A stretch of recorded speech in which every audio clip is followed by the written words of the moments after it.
3 semanas sobre essa realidade. Aquele que veio no Natal, há 2000 anos atrás, voltará um dia. Aquele que veio revestido de simplicidade, de pobreza, de pequenez, virá um dia revestido de glória sobre as nuvens dos céus com os seus anjos.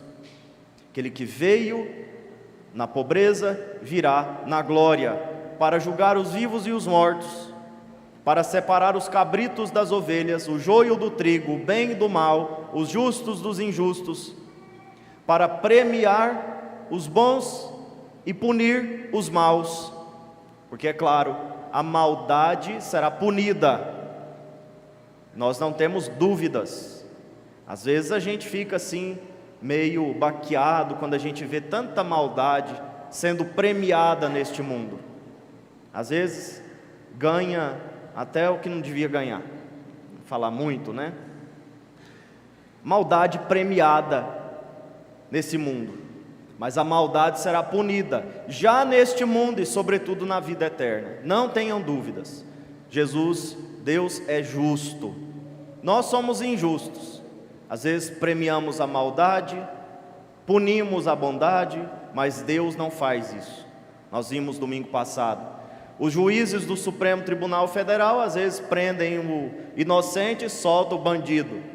Deus não fará isso. Deus é justo, Ele é bondoso, Ele é o bom pastor, juiz e rei do universo. Aquele que deu a vida pelas ovelhas, Ele não comete injustiças. Então Jesus voltará. E essa é uma preparação que nós precisamos fazer sempre. Por quê?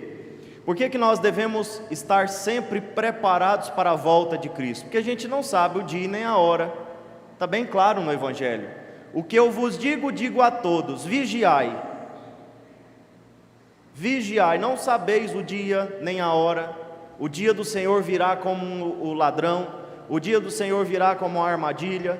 Aqueles que estiverem despreparados, dormindo, o sono da morte, o sono da preguiça, o sono das paixões desordenadas, o sono da falta de fé, o sono da impiedade, aqueles que estiverem dormindo, o sono da vida sem Deus, serão pegos desprevenidos, cairão na armadilha, serão pegos cochilando e, portanto, não receberão o Senhor que vem. Então a gente precisa estar sempre preparado. Só que essa preparação, essa vigilância constante, a palavra forte do domingo de hoje é vigiai, vigilância. Essa vigilância só é possível se a gente tiver fé. Quem não tem fé não vigia. Quem não tem fé dorme. Quem não tem fé se distrai. Precisamos ter fé. Sem fé, sem vida de oração, sem uma vigilância constante na busca dos sacramentos, a oração pessoal, uma vida reta, uma vida santa, sem isso nós não vigiamos direito. Nós podemos até arremedar uma vigilância, mas não é vigilância como deve ser. Pode ser um arremedo de vigilância, mas não é a vigilância verdadeira. A vigilância só se dá na fé. Veja, quem não tem fé não vigia. Quem não tem fé, por exemplo, vai à Santa Missa e sai pior do que entrou. Tem jeito de sair pior do que entrou? Tem. Quanta gente vai à missa e sai brigando, xingando, com raiva, por causa do calor, por causa do banco, por causa do barulho, por causa da homilia demorada do padre, por causa das músicas, estava alto, estava baixo demais. Então a gente tem um monte de gente, a gente vê um monte de gente que vai à missa, não por Deus, mas por consideração a alguém. Às vezes sétimo dia, casamento. Dia de casamento é o terror dos padres. Terror, não por causa do casamento em si, o casamento é uma bênção, mas os convidados são aqueles que não sabem responder amém. Por nosso Senhor Jesus Cristo, vosso Filho, não dado do Espírito Santo, silêncio. Não sabe falar amém. Não sabe ficar em pé, não sabe sentar na hora certa, não sabe nada. Dia de 7º dia também. Mas casamento e batizado, nossa Senhora, os padres sofrem, viu? E as partilhas dos padres é sobre isso, sobre os seus sofrimentos em casamentos e batizados. Por quê? Porque o povo que vai por consideração ao que vai ser batizado, vai por consideração ao que está casando, mas não por Deus. E aí conversa, mexe no celular, fica fazendo maquiagem na hora da celebração, conversando outras coisas, criticando porque levanta, porque senta, porque levanta, porque senta. Não é assim? Que esse negócio aqui que a gente tem que levantar, sentar toda hora? Eu não entendo esse negócio. Então tem gente que vai à missa ou aos sacramentos e saem pior do que entraram, com raiva, com rancor, porque é só a fé que nos faz vigiar. Por isso a gente precisa falar de uma outra vinda de Cristo, uma vinda de Cristo que acontece no cotidiano, no dia a dia, em cada milésimo de segundo da nossa vida. Jesus vem, e se a gente não vigiar, a gente não reconhece o Senhor que vem. E se eu não reconheço o Senhor que vem agora, fatalmente não reconhecerei o Senhor que virá. Se eu não reconheço o Senhor que vem agora na palavra, na Eucaristia, nos sacramentos, nos irmãos e irmãs, na minha família, no Senhor que vem nos acontecimentos difíceis. Veja quantas pessoas o Senhor visita na doença, por exemplo, e a pessoa não tem fé para vigiar e acolher o Senhor que vem, abrir a porta para o Senhor entrar na doença. E aí amaldiçoa Deus, briga com os parentes, fica rancoroso mais do que era, briga com todo mundo, não aceita a doença, fala que Deus nem existe porque ele está doente. Todo mundo pode adoecer, menos ele. Até Jesus pode ir para a cruz. O Filho de Deus, que não fez nada, pode ir para a cruz, mas ele não. E aí briga com Deus, se revolta contra Deus, fala da igreja, não vai mais à igreja, porque eu rezava, eu ia para a Eucaristia, eu rezava terço, não adiantou nada, fiquei doente. É o Senhor visitando, mas a pessoa não reconhece, porque não vigia na fé, na oração. O Senhor a pega cochilando na hora da doença, por exemplo, do sofrimento, da perseguição. Então Jesus que virá um dia, Jesus que veio um dia lá no Natal, ele vem todos os dias na minha e na sua vida, de modo especial na Eucaristia ele vem. E ele não vem simbolicamente, e aqui eu chamo a atenção de vocês que irão comungar pela primeira vez. Jesus ele não vem na Eucaristia simbolicamente, ele vem realmente. É a única presença real de Jesus nesse mundo. Por quê? Porque é uma presença, não que as outras presenças sejam falsas, mas a presença real destaca que é uma presença substancial, não é só uma presença espiritual. Na palavra ele está presente espiritualmente. Onde 2 ou mais se reúnem, está presente espiritualmente. Nos mais sofridos, estive preso, estive doente, eu estava com fome, eu estava com sede, eu era estrangeiro. Nos sofridos, Jesus está espiritualmente. Nos irmãos, onde 2 ou mais estiverem reunidos, eu estarei, está espiritualmente. Mas na Eucaristia, ele está realmente presente. Presença real, porque é uma presença substancial. E o que significa a presença substancial? Significa que ele está ali em corpo, sangue, alma e divindade. É Jesus fisicamente presente, mas eu vejo pão, eu sinto gosto de pão, eu vejo vinho, eu sinto gosto de vinho. os meus sentidos externos. Quais são os meus sentidos externos? Vocês estudaram, vocês sabem. Tato, olfato, paladar, visão, audição. Falei tudo, né? Sentidos externos. Olham para Jesus, os meus sentidos externos percebem a Eucaristia como pão e vinho. E às vezes os meus sentidos internos também. Eu comungo e sinto nada. Eu comungo e não sinto nada. Perguntar aqui, quem aqui já comungou e não sentiu nada? Levanta a mão. Vocês estão mentindo. Vocês estão mentindo. Só eu? Os sentidos internos não apontam que Jesus está ali.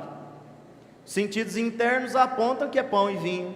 Os sentidos externos apontam que é pão e vinho.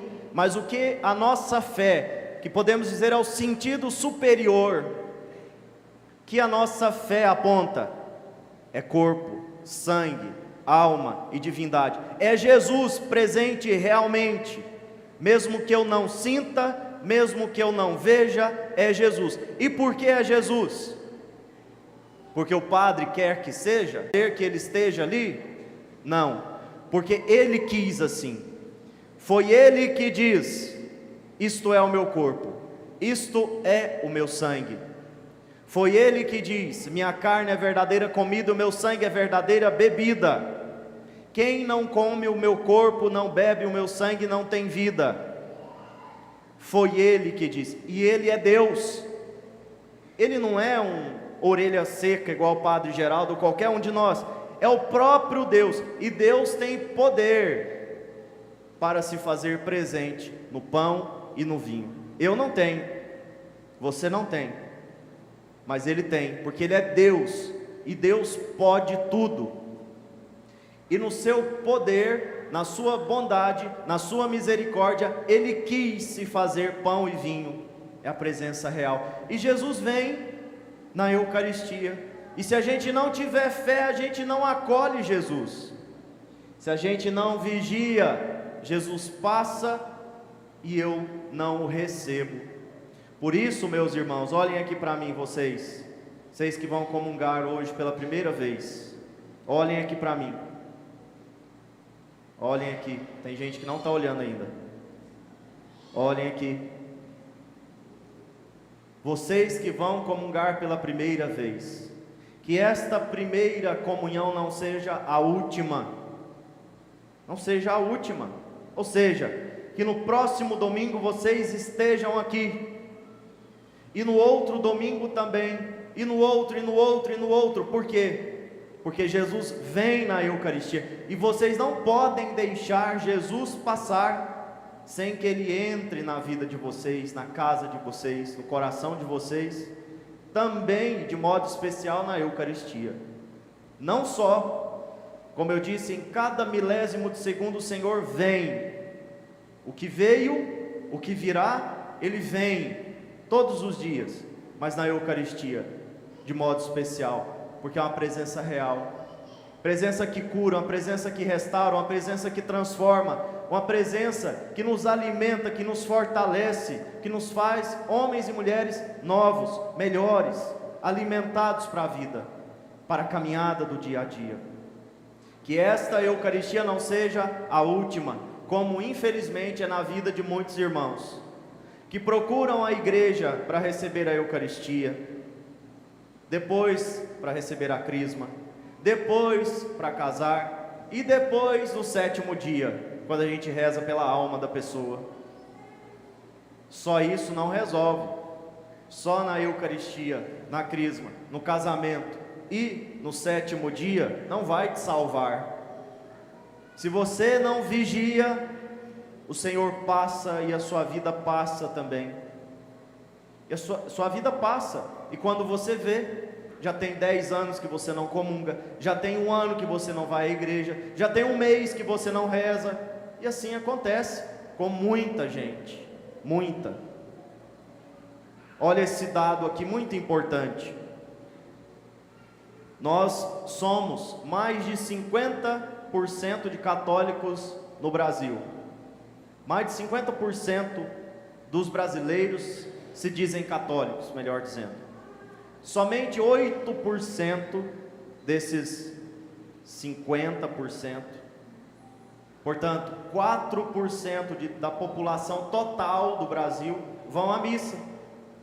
4% da população total, 8% dos católicos, só. Isso é um absurdo. Que vocês não entrem nessa estatística daqueles que não vão, mas daqueles que vão, transformando os 8 em 9, em 10, em 11, em 12, em 15% de católicos que frequentam, porque não querem deixar Jesus passar sem que os receba. Queridos irmãos, nós iniciamos agora um tempo de espera, um tempo de preparação.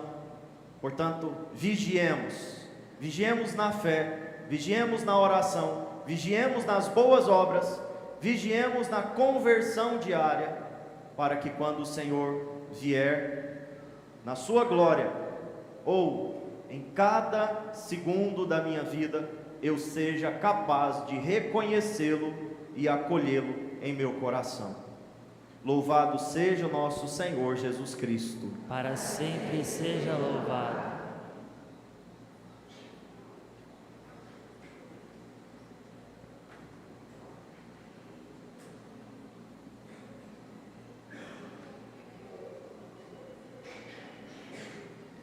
Irmãos e irmãs, o batismo nos faz cristãos e por meio dele nascemos para a igreja, nossa mãe. Somos a família de Deus, reunidos em comunidade. Queremos hoje renovar as promessas do batismo com esses nossos irmãos que estão na catequese, concluindo esta etapa da catequese. Convidamos, só um momento, catequista, pode esperar lá embaixo.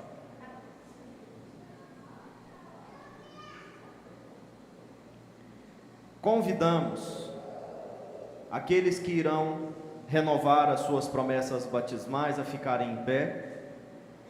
Isso, fiquem em pé. E em seguida, enquanto nós cantamos, os catequistas irão acender a vela no círio pascal e distribuir esta chama do Cristo ressuscitado entre vocês. Depois, juntos com os nossos irmãos, a comunidade no silêncio do coração, nós iremos renovar as nossas preces, renovar a nossa fé e renunciar ao mal. Enquanto cantamos, podemos prosseguir com o ritual.